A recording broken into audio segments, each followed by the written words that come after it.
What's on, ladies and gentlemen? My name's Ross, I like games, and today we need to take a look at the pre-release for Final Fantasy TCG Opus XI. Yeah, Opus XI is not far away. Well, I say not far away. It's a couple of months away. It's coming fast, though, ladies and gentlemen. And we've now got some lovely news about the pre-release kit. We've seen the pre-release promo, so that seems like the kind of thing we need to have a little bit of a chat about. Now, the pre-releases are actually happening kind of late on in March. They are happening the weekend of March the 21st to 22nd. That's when they're starting anyway. And look, we all know that Opus XI is Soldier's Return. And we all know that it is going to have a bit of a focus on the Final Fantasy VII Remake. Now, it's interesting to note that the release date for the game has actually changed a little bit. It was going to be March the 3rd, which would put it kind of a couple of weeks before this was coming out. It's now been changed to April the 10th, which means that it's going to be a couple of weeks after these pre-releases, but it's all still around that kind of time. So clearly we're playing around with Final Fantasy VII Remake, and right on the front of the box we've got Tifa there. Everyone loves Tifa. I prefer Aerith, quite frankly. She picks your flowers and is lovely. And heals you. Everyone needs a good healer. Hey-ho. Now you do get 9 booster packs in your kit. And you get sleeves featuring Cloud from the Final Fantasy VII Remake. They're beautiful. I've always been a little bit weirded out by landscape rather than portrait artwork on sleeves, I'll be honest with you. But it is as it is, ladies and gentlemen. It's still pretty beautiful artwork on the sleeves, and 9-pack sleeves, promo card, more on that in a moment, not bad. Now, for those of you that may have forgotten the rules of Limited in Final Fantasy, and I know there are a few people out there that haven't played a huge amount but did get their interest piqued by this channel, that's my goal incidentally. You must have a deck of at least 40 cards, but like with every game where there's a minimum but no maximum, generally speaking, for consistency reasons, you want to be rocking 40 cards. You are inflicting 6 damage rather than 7 to get victory, shorter games, that kind of stuff. And you can have more than 3 copies of the same card in your deck. General rule of Final Fantasy, you are limited to 3 copies of any one card in your deck, but obviously in a pre-release tournament, you are playing with the cards that you open. You are constructing a deck using the cards you actually open in your packs. And if we start putting in limits like 3 of each card, you might just not be able to make a coherent deck. You might not want a 4th copy of this random lightning card, but actually, that might be the best option given that it's the only way to not introduce another element into your deck. So that's that. You open 9 boosters, that gives you your card pool, and you have to build a deck using only the cards in your card pool. You then participate in the tournament using the decks that you have built. You are not permitted to use your pre-release promo card in your deck, which is slightly upsetting because if you get a bunch of category 15 Fords, your pre-release promo would go really nicely in your deck. But hey-ho. So speaking of that pre-release promo, what do we have? We have Cindy, a 6-cost Earth backup, which does make sense because the vast majority of the category 15 characters we've seen so far have been Earth characters. We'll go through them all in a moment. Although 6 for a backup is quite expensive, but then again it might be worth it. Because when Cindy enters the field, you may search for up to 2 category 15 Fords and add them into your hand. It's got a tap ability. Choose 1 category 15 Ford. It gains Brave until the end of the turn. That is to say you can attack with it without it being dulled. You still only get to attack once per turn, but it's not been dulled so you can use it for defending and such. And if you pay 1 Earth and tap, or dull, you put Cindy into the break zone, and until the end of the turn, all of your category 15 Fords gain plus 3,000 power. So clearly, if you're playing a category 15 deck, this is going to help you out. Searching for 2 Fords, being able to give 1 of them Brave, being able to give all of them plus 3,000 power, that's going to make a big difference if you're making a category 15 deck. Now, one of the things that several people have pointed out already about this, and I can't argue with them, Regis. You see, back in Opus 9, we already got Regis.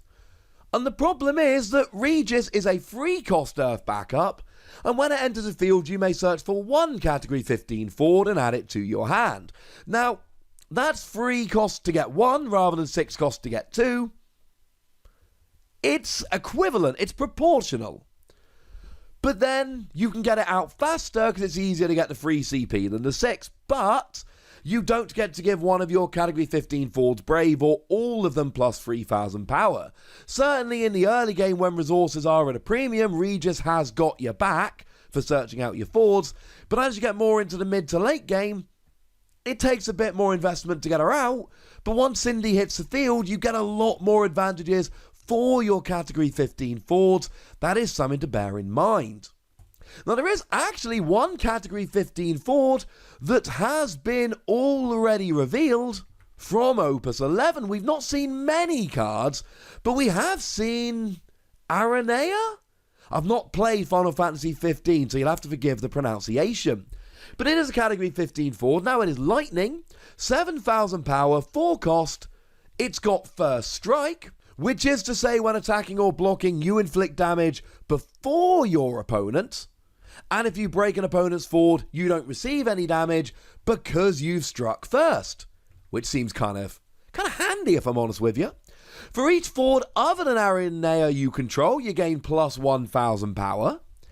And it's got these new damage things. Remember, damage is after you've taken a certain amount of damage. Damage free, when she enters the field, you choose one Lightning Ford of a cost 2 or less in your break zone. Play it to the field, which is to say you get an extra Ford onto the field without having to pay for it. And obviously you then get that plus 1,000 power because you've got another Ford on the field. Damage 6 she gains, the Fords you control gain haste. Haste meaning that you can attack or use abilities that mean you need to dull on the same turn as they enter the field. Means you don't have to play them dulled and wait to use them. You can use them right away. This seems like a kind of good card as far as I'm concerned. It is a legend. We expect legends to be quite good. But if you're playing this kind of thing, you're going to need a way to search it out. You're going to need some backups in your deck. So maybe Aranea's one you could have a think about. Now, back in Opus 8, we did get both Ignis and Noctis. I really need to play Final Fantasy 15. Ignis is Earth again. We got 5 cost, 7,000 power with an EX burst.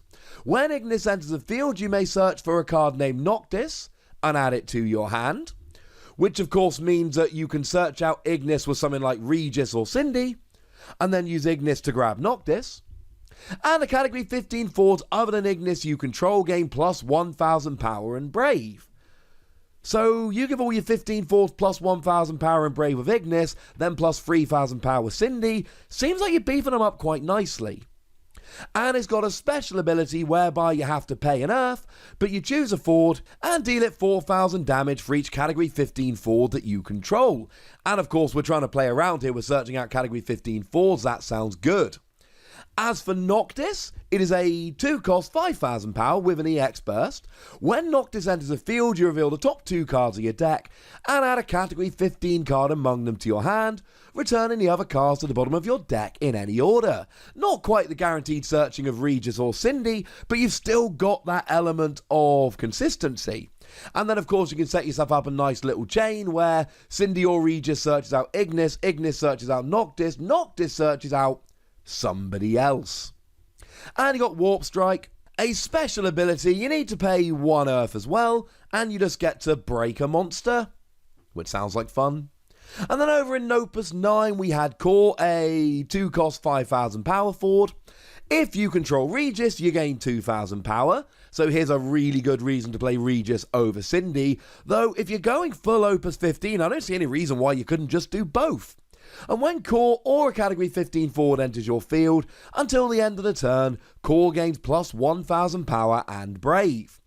But it could also get plus 1,000 power from Ignis, and plus 3,000 power from Cindy, and then all of a sudden you're rocking a 10,000 power 2 cost. And I'm just saying that's pretty gosh darned efficient. Though admittedly, it's only for one turn, and it's not always perfect, ladies and gentlemen.